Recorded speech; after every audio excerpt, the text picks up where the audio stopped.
Is the agenda showing? Yes, sir.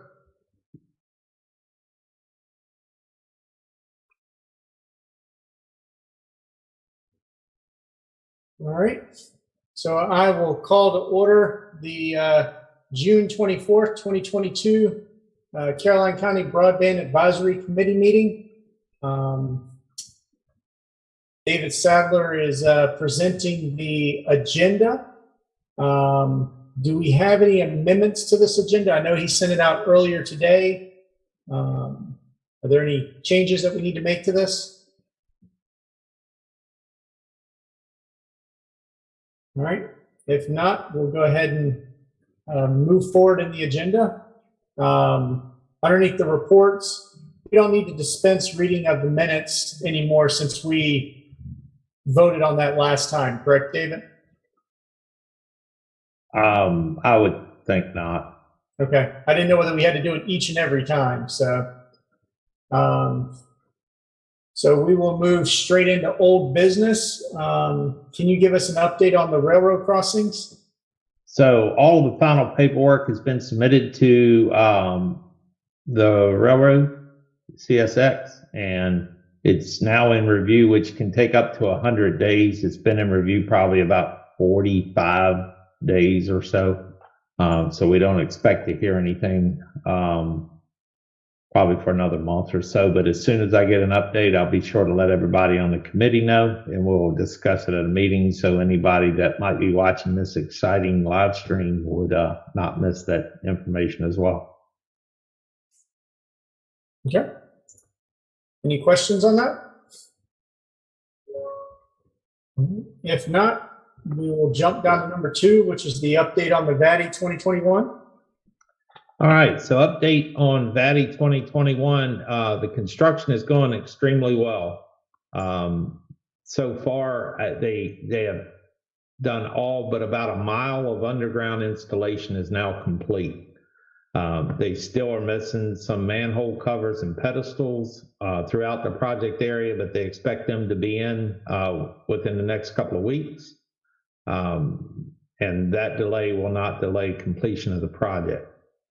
They have started overhead construction in the Port Royal area, according to the meeting that occurred last Thursday. And so the Port Royal section of the project will be installed and be ready to start connecting people on schedule. So it'll go very fast now down there. Underground construction was the slowest part, which is mostly out the way. They'll pull overhead and start pulling fiber through the underground. I have noticed on my last ride in the Vatti and Panola areas, they have pulled some fiber through conduit, even into areas that they don't have manholes or pedestals installed yet because of the shortage. So they're rolling right along, and hopefully they'll have some 1 or 2 test accounts up and running in the Port Royal area shortly, is what I'm being told. And once they're up and running and tested thoroughly, then it'll be handed over to another group that will actually start sales and start knocking on doors. So I would expect that we'll be seeing some of that probably within the next couple months. And so far that schedule, they are on or ahead of schedule, and everything is looking good. Okay. Jason, they had some trouble getting some of the calyx units. So they moved some stuff around. The calyx unit for King George is a different unit since it's transmitting all the way from King George. They had that, and I believe the last time I asked, they've now gotten the units for Caroline, or will receive them ahead of time, ahead of the deadline. So as far as we can tell right now, there's no delays being seen. But I think it's pretty exciting that they've got all but 1 mile left all but 1 mile installed of the underground. So that's a big milestone. It's huge. All right. Anybody have any more questions? All right. So I will give an update on Starlink, just based on what I've known, what I've researched this month. As of today, there's only been one launch so far this month, which was an additional 53 satellites. These are version 1.5 satellites. They currently have scheduled an additional 5 launches between now and our next meeting. One on the 25th, one on July 7th, one on July 9th, and then a very interesting one on July 13th. They're actually launching 2 of them from 2 different launch pads on the 13th at 8 p.m. So that'll be an interesting one to launch, to see whether they move one of those.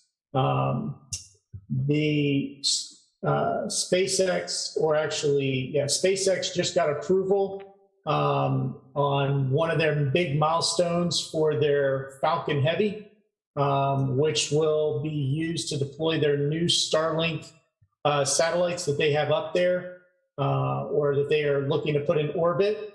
Those were announced, I think, a little bit less than a month ago, that they are a little bit too big to put on and send up a vast amount of them at one time on the current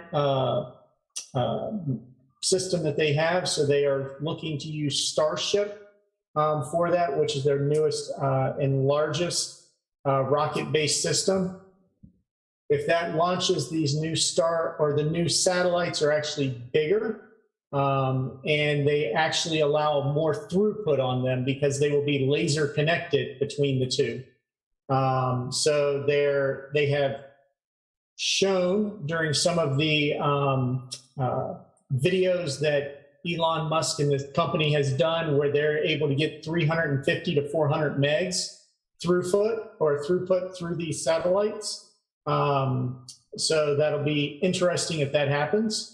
Hopefully we'll have more information on that next month or in the month of August. Again, it's based on where the satellites are above you, what version of the satellite is above you that's handling it. So it could vary.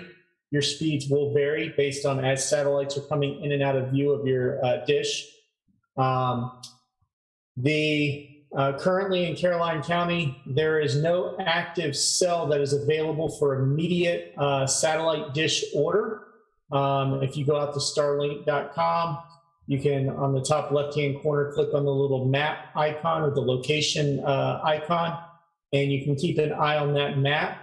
There have been several instances where Upper Caroline County, Bowling Green area was available for immediate purchase, and then went away from immediate purchase, and then a couple weeks later came back up for immediate purchase, and now has gone back off of immediate purchase. So as satellite dishes and availability is moving in and out of that area, things become available. As I discussed last month, there is a RV version of the satellite dish that was actually put out that will allow you to turn off your service and also roam with the service. That one is, as of right now, last time I checked, was $135 a month. The equipment is the same equipment that Starlink ships out for the residential one, but because it is an RV one and allows you to roam, it does, or they do state on the website that it could potentially deprioritize your traffic for the internet based on you are moving into a cell that is not your home cell. So even though you get it and you live at that residence, the dish and the service you signed up for is not a residential one. It is an RV-based one. So, but that is available for immediate purchase through this program for RVs. I'm currently actively on Starlink and able to do Zoom meetings like this one and multiple other things and be able to work from at home. So I've been using it for about a month, and the response time from working at home is very good, very low latency. I do have a few interruptions from time to time where my connection to my office will actually drop. but no more than about 5 seconds that I see that happen. So overall, I'm impressed with it. But again, there are days that I get 5 megs per second, and there's days that I get over 100 megs per second. So again, it's based on how much traffic is on there and what satellite is currently within inside of the range of your dish. Any questions on any of that?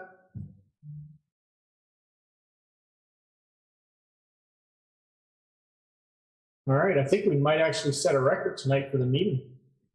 I've got my 45-minute presentation that I have to do, so that's going to put us. Oh, okay. All right, so if there's no questions on that, we'll move on to the Vatti 2023 updates. All right, so I guess most of you probably know I was out of town last week. We had several items on the Board of Supervisors consent agenda that's moving us towards the application, which is due August the 25th. So the first item that was on the consent agenda was the actual commitment or commitment of funds to fund the county portion of the application. So it did a couple of things. It actually established the two partners and committed the cash match from the county for the state, which is required for the application. So we have that one checked off. The county moved to contribute $1,024,800 for Caroline West, the Caroline West project with Verizon. And then also committed $3,518,400 of funding for the Caroline East project with Breezeline. And so those amounts have been appropriated and set aside and committed, so we can now move forward with that part of the application. So it looks like some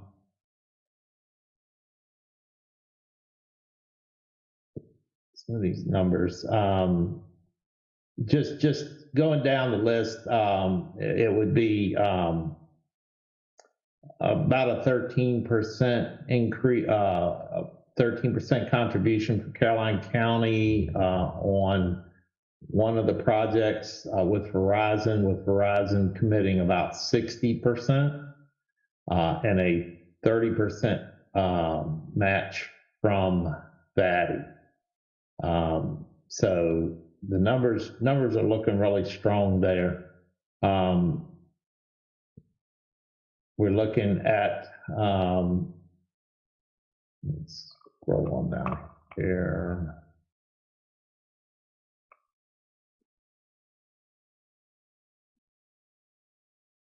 So with Breezeline, we're looking at about $1,024,800, which would be a 13% match from the county above the 10% requirement. The estimated, let's see, give me just a second here, I'm trying to scroll through this stuff.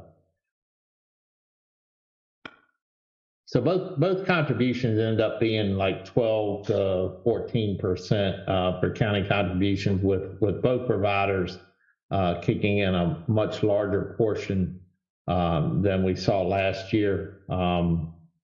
Last year it was probably around 20% from the partner on the west. This year it's 60, and it was probably about 15% for the project for the partner on the east of Breezeline. This year it's about 55%. So all things said, we have a much stronger application. That being said, the amount of money that will be awarded is much smaller. So therefore it's going to be very competitive. So we're going to need that increase in competitiveness in order to be successful. We're currently in the process of working with Verizon to make sure that they're able to provide us everything that we need on time. And the same with Breezeline. We've started review of the post award review that we have with DHCD so we can strengthen our application in the areas that we can. And so we're hopeful that, you know, this year will be successful and we can finally consider the project, you know, complete or done. That being said, jumping back to agenda item number 2 just for a second, just want to make everybody aware that yes, there's a lot of construction going on. Yes, people are anxious to get it, but it's still, they have until the end of January of 2023 to complete the project. Now they're going to complete it as early as they can. And hopefully if it stays like it is, it may be done a little early, but just because people have fiber pulled through conduit in their front yard doesn't necessarily mean that they're going to have it within the next month or so. They have a schedule. They're working not only in Caroline, but 3 other jurisdictions at the same time. So the work is spread out somewhat, although we have dedicated crews working in Caroline. So just because you're seeing a lot of activity in an area doesn't necessarily mean that you're real close. But real close, I think, is relative at this point. I think we're pretty close on all, you know, considering all things considered. Same way with Vatti 2023. Applications will go in August, announcement probably December, contract negotiations through probably July of next year. What we're hoping is that since it's just a single application, contracts can be negotiated much faster than that. But if we follow the same timeline, contracts awarded in July, and that's when the clock starts with the time.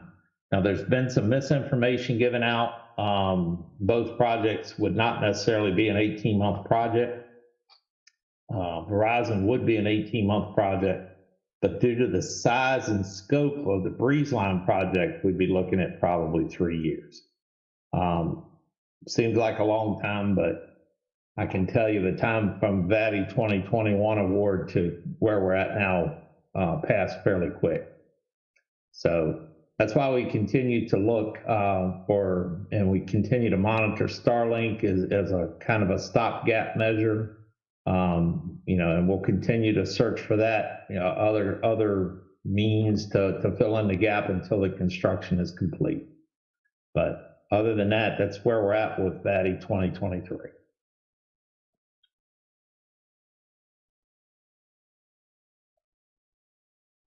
That's it, Jason. All right. Did you stop sharing your screen? Yes. Let me pull up the agenda over here.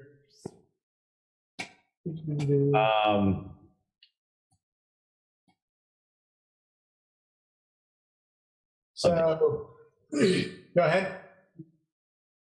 I'll share it back until you get there. Then I've got to get my presentation. I'm already there. So, any other old business that anybody needs to discuss?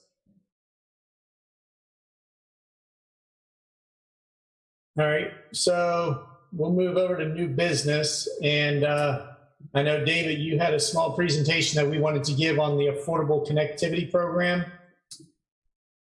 Yep. So, in attending the seminar last month in Richmond by DHCD and VACO, Virginia Association of Counties, it was pretty evident that a lot of the push from here on out, since the majority of the hard work in a lot of counties is done and the awards have been given to try to attain the universal coverage, the new push is for broadband equity. And so while we did have a little bit of that in last year's application, this is one area where we can strengthen and get more points. So for that reason, we need to brainstorm as a committee, and we've already started a little bit of brainstorming on how we can strengthen that part of our application. So in an effort to get the momentum going, Earlier today at 5:30, I met with the Caroline County Department of Social Services Board and made a short presentation, which we'll run through real quick here, even though most of this is information that you already know. Now, can you see that, Jason? Yes, sir. All right, so we're sticking with the same catchphrase that we used earlier. Got broadband? Well, Caroline County is committed to making the answer yes. Caroline County's commitment to broadband. The estimated cost of expanding broadband to all unserved citizens of Caroline County is nearly $29 million. Caroline County has committed $4.5 million to support the expansion of broadband. Caroline County has partnered with Verizon and BreezeLine to apply for Vatti funding to move this expansion forward. BreezeLine has pledged $11.6 million and Verizon $4.6 million. Caroline will apply in August 2022 to the DHCD for a grant to cover the remaining $8.2 million and bring service to all unserved addresses in our county. If successful, every address in Caroline County will have an available connection to the internet.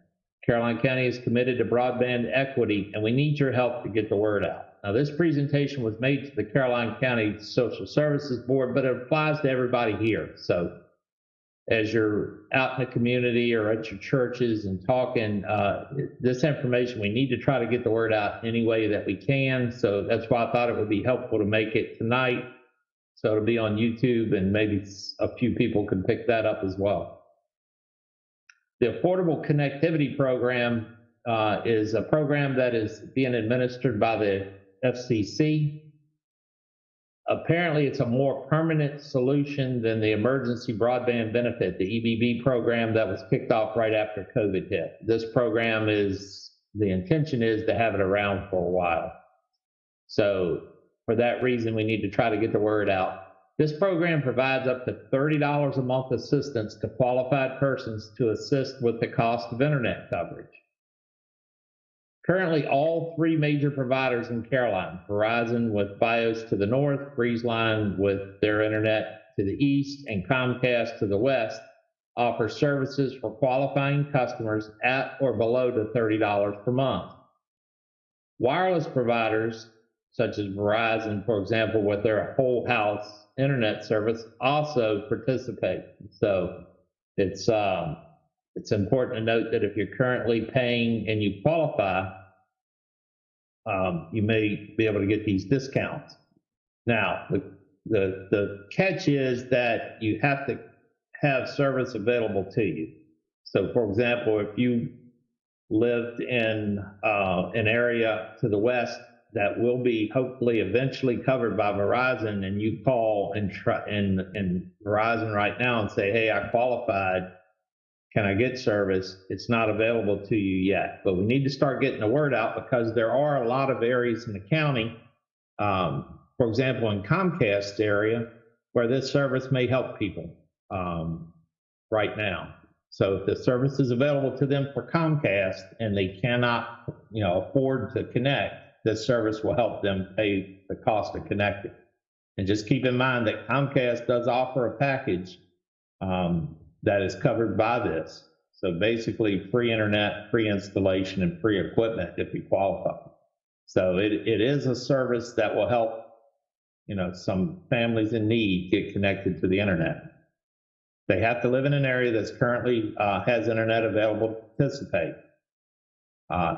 If our grant is successful, all residents who qualify will then be eligible for low cost or no cost internet. In other words, as we expand the footprint of people who have internet available to them, we'll get to more people.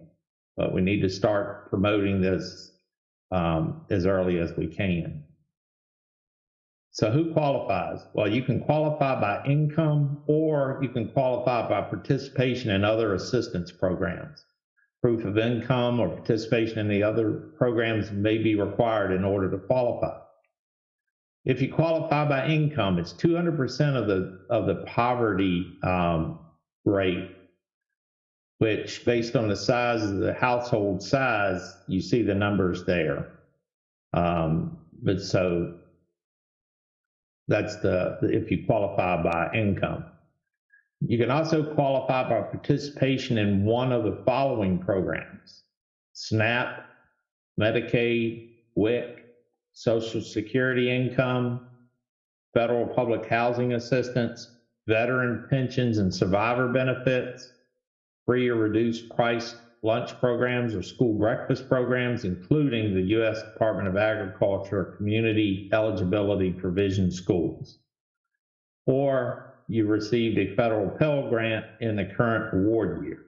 Now, if anyone in the household qualifies for this, then the household would then be eligible. There is a limit just to one $30 credit per household, but if the household qualifies, you could get that assistance.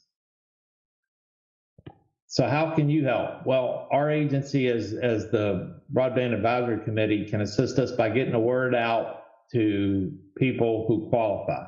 Internet service providers will provide us with the necessary literature, and we can distribute this throughout the county.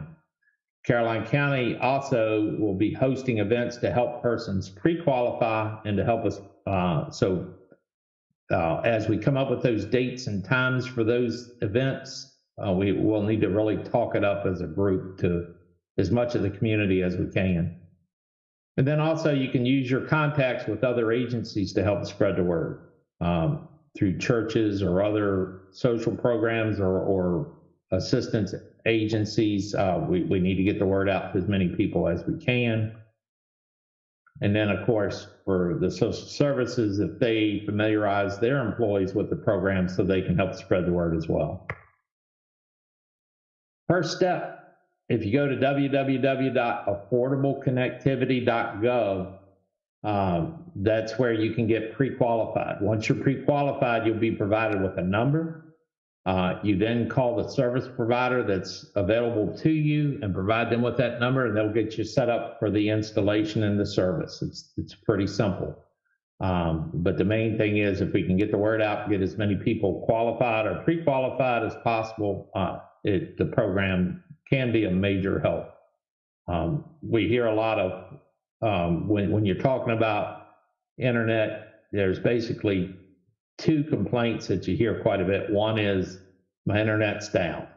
Well, we don't see people going on Facebook every day saying, hey, my internet's up. So the only thing you hear are negative comments. The second is, I can't afford it. Well, this is to address the I can't afford it portion of that. Hopefully it'll help people that are in need. Families that have children that need internet will be able to afford it with the assistance of this program. So it's going to be a big push from this committee to help promote that. So we need to figure out some ways to do that. I'm personally available to church groups, constituents meetings, anybody that would be willing to listen, to talk about it. I have some documentation that we hope to get to the county fair to start handing out, and I'm going to do my best to try to be there possibly Friday evening and Saturday to as much of those 2 days as I can to try to help spread the word. But it's going to be up to this committee. So what we really need to do at this point is just start brainstorming any ideas that we can come up with beyond what we've already discussed, any ways that we can get the word out. Just please let us know, drop us an email. Don't necessarily, it doesn't have to wait till the next meeting, because the more of this that we can get, the more ideas that we can come up with, the stronger that will have a better, stronger bearing on the application that we're about to submit in August. So if you have any ideas, please don't hesitate to let us know. But are there any questions?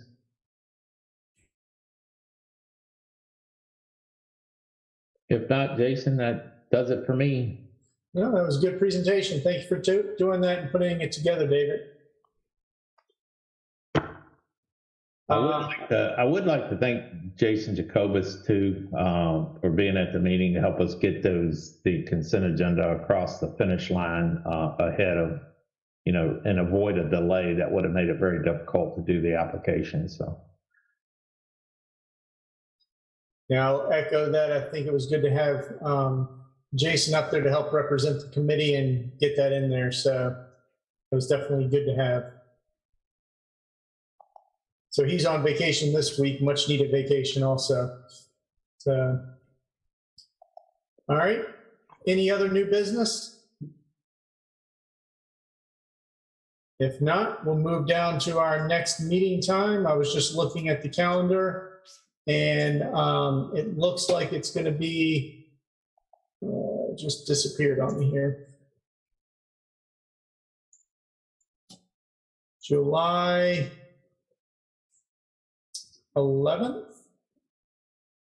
So, yeah, July 11th is the second Monday in July. Do we still want to, is everybody still good with July 11th? I think that would be good, Jason. I would, the Board of Supervisors, they don't meet in July, but with us coming up against that hard deadline, I think it'll probably be a very short meeting, similar to the night. Hopefully not as many boring presentations as we had tonight, but hopefully we can keep it short and get it taken care of. And I think we should plan on a July meeting. Okay, that works. All right, so we will plan on doing a Zoom meeting on July 11th. Give an update on where we are with, kind of the same type of stuff, and then also really focus on the 2023. I know something, David, you and I had spoken about is potentially, like you said, making yourself available for those meetings. If people can think about that over the next month, and just, if you're available, please let us know, so that way we can have more people actually show up to those meetings. If there are meetings that, any of the libraries need us to show up, or have any sort of, town meetings in there, we can definitely start arranging those too to help get this word out. So. Yeah, Jason, in addition to the county fair, there's also a large event in Port Royal on the 4th of July, and we'll plan on getting some documentation. Gary Wilson with the Economic Development Department, the director of that department, has offered to help distribute that material using the county table that will be present both at the fair as well as at the July 4th event in Port Royal. Right. So any other ideas that anybody can come up with, let us know. We have started talking about possibly having as many as 3 events spaced out throughout the county, where we can discuss the affordable connectivity program, as well as possibly even having some laptops there and assist people in getting pre-qualified. So this is an idea that a lot of the big providers have already done in certain areas and gotten good response. So once we nail down the date and times of those meetings, we will need everybody's help on promoting them, because the worst thing we could do is have a meeting and have no one show up. Agreed. Or I guess that would be not quite as bad as not having a meeting, but have everybody show up.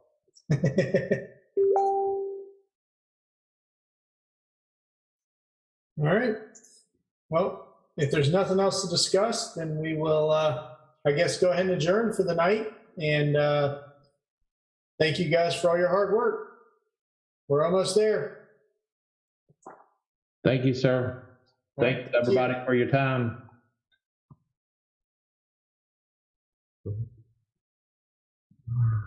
Mm-hmm.